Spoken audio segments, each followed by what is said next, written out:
Cette vidéo explique comment créer une transformation classique 3D en utilisant un point pour passer des coordonnées SmartNet SCRS 2010 aux coordonnées NAD83 originales. Cette vidéo s'applique à SmartWorks Viva et à SmartWorks Viva Lite.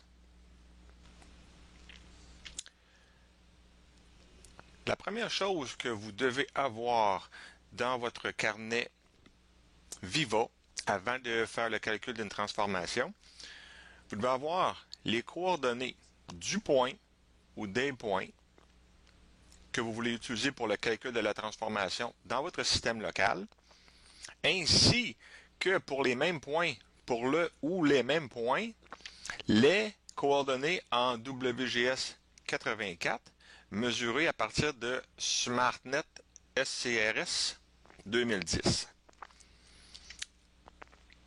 Pour ce faire, dans mon carnet, si je vais dans Données et je vais vous choisir une job de mesure, vous allez voir que j'ai deux jobs dans mon carnet. Dans ma job point local, j'ai préalablement importé un fichier contenant des points dans mon système local,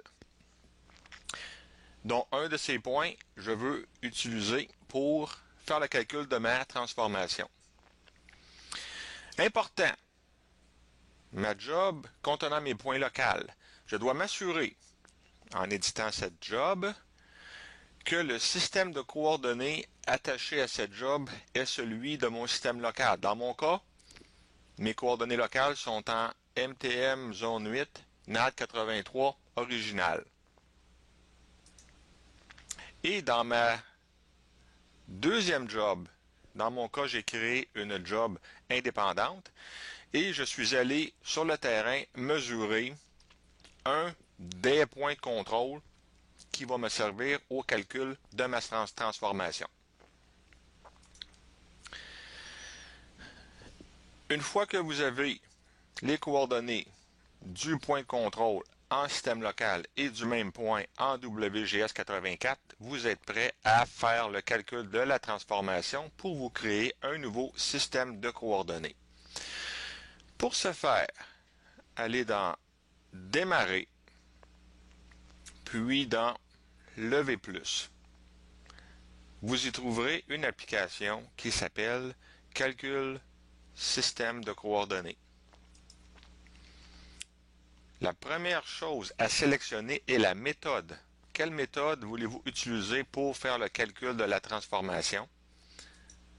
Dans notre cas, nous allons utiliser la méthode similitude. Appuyez sur OK. Donc, la première étape est de donner un nom à votre système de coordonnées, un nom significatif. Dans mon cas, étant donné que je vais utiliser un point géodésique, que je connais les coordonnées en NAD83 original, je vais appeler mon nouveau système de coordonnées en utilisant le nom du point géodésique et je vais ajouter NAD83 pour me permettre de savoir que ce système de coordonnées va transformer les coordonnées de SmartNet SCRS 2010 en NAD83 original.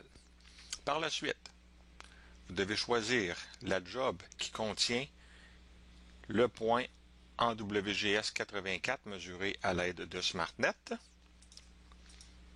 et vous devez sélectionner la job qui contient les coordonnées locales de ce point en NAD83 original. Et étant donné que nous allons n'utiliser qu'un seul point, nous allons cocher l'option déterminer une méthode de localisation par un point. Nous allons appuyer sur OK. Une transformation sera créée et utilisera le même nom que notre système de coordonnées. Comme type d'altitude, nous vous suggérons d'utiliser hauteur ellipsoïde. Appuyez sur OK. À cette étape, vous verrez les paramètres du système de coordonnées que vous avez préalablement attachés à votre job local. Dans mon cas, j'utilise le système de coordonnées SCOP Zone 8 NAD 83 avec l'ellipsoïde de référence GRS 1980 et j'utilise un modèle de géoïde pour le Québec. Appuyez sur OK. Maintenant, nous devons sélectionner le point que nous voulons utiliser pour le calcul de la transformation. Donc, dans ma job WGS 84, je vais sélectionner le point que je veux utiliser et dans ma job locale, je vais utiliser le même point avec les coordonnées locales. Comme altitude locale, étant donné que je connais les coordonnées de mon point géodésique en 3 dimensions, je connais son élévation, je vais utiliser altitude points locaux. Je vais appuyer sur OK. Vous obtiendrez le résultat de la transformation. Il ne reste plus qu'à appuyer sur OK. Vous serez de retour au menu principal. Vous venez donc de calculer un nouveau système de coordonnées pour passer de SmartNet SCRS 2010 à NAD 83 original. Pour plus d'informations, consultez notre site internet au www.smartnetna.com.